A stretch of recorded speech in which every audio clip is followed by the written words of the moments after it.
Okay, we just got done playing Ladies and Gentlemen, which was a really interesting game. It was a team game, and I was on the men's side, and we were on the women's side, and my partner was Seth Jaffe. The men take turns sort of doing Galaxy Trucker style. They flip these over, they try to collect them. That's a number.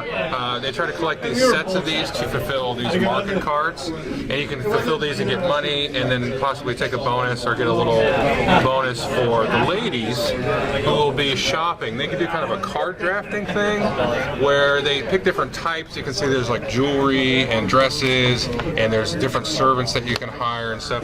But a lot of this happens simultaneously, and so the ladies aren't totally aware of what kind of money the men are earning. The men aren't really aware of what the ladies are trying to buy.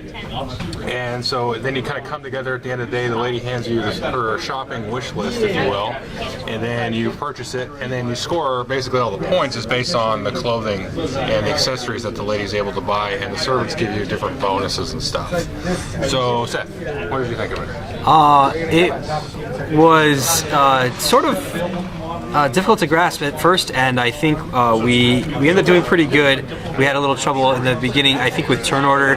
Joel ended up being third in turn order the first couple of times, and that he got screwed out of some contracts, which meant he didn't have money. And so, like one turn, I had an item that he couldn't buy at all. He had no money, so he just got discarded, and that would have completed a set for us. Yeah, that's typical of you to blame me, by the way. As it turns out, I think it would have been worth 4 points and would have had us be at 29 instead of 25, yes. Winning instead of losing. Yes, that was the difference in the game. It's interesting that you blame him instead of me, because I was the one stealing the No, class. I'm not saying that I'm blaming Joel. I'm just saying that the reason I think is From her because perspective, it's the man's fault. Yeah. You're the lady. You can blame all the blame away.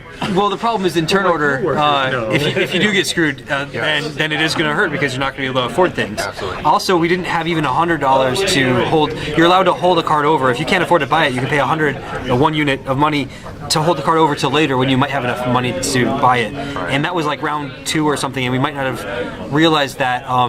Because you had a resource you could have sold for 100 just to hold one over, I but should have done that. Probably didn't notice. Yeah. I wouldn't have thought of that. Yeah. So who knows? It would have been tough to afford it in the future anyway. Yes. So, but it was a pretty close game, and a lot of stuff going on. So what Seth was talking about, the turn order is mixed in with all of these goods that you buy. They're based on the number of teams. There's a number. So when you look, you'll say, okay, that's player 3. I don't want to be that. And you keep looking and looking, and then until you go ahead and grab this one, then you're locked out. You can't grab any more tokens. So if you get that number 1 turn order thing, you may go, okay, well, I'm going to stop and then go first and stuff like that. So David, what did you think of it? I liked it. I'm not so sure what was going on the other side of the table, but I thought it was fun. Like, there's a lot of thematic banter, which was kind of getting into character, which also the game kind of made it feel that way, where like I would send to my husband the things I was hoping he would buy, but he maybe couldn't afford them, and I was kind of like, oh, I don't, like you could work harder. And then like when he could deliver, it was like, I don't know, so kind of you did feel like you were like this partnership. You didn't really understand what the other person was doing, but like you could celebrate sometimes and get frustrated sometimes. I thought that was kind of fun. All right. And then sorry, I forgot your name. What? Jeremy. Jeremy, what did you think of it? I liked it. I think the important thing is that in the morning and afternoon phases, that the men and women are completely ignore what the other person is doing. It's almost would be better if you were in 2 different rooms, right? Yeah. And then only talk in the evening stage.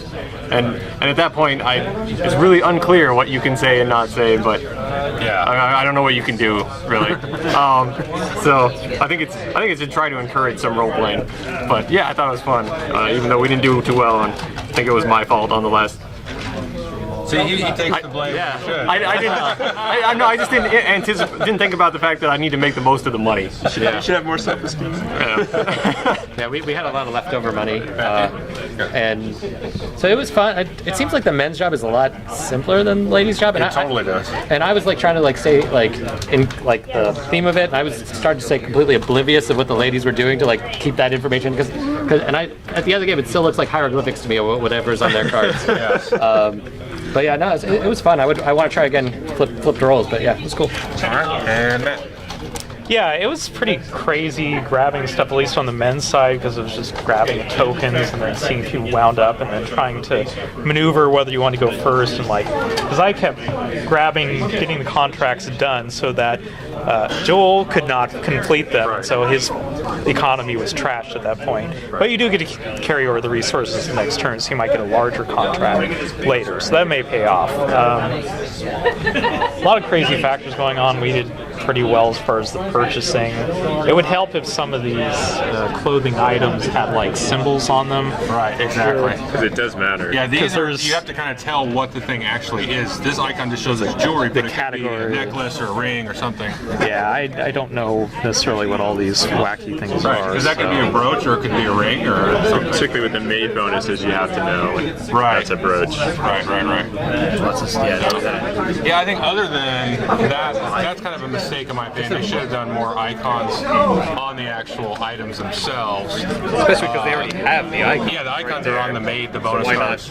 But it was pretty fun. I could see a lot of different types of groups really getting into this, and it plays up to what does it say? 10 people. So you can get, and you can have teams of couples, married couples or dating couples, and then you can swap sides. And It's fast. it plays pretty quick. I mean, we played less than an hour, and it says 30 minutes on the box, but we were learning too. Yeah, we had to figure it out. Okay, thank you.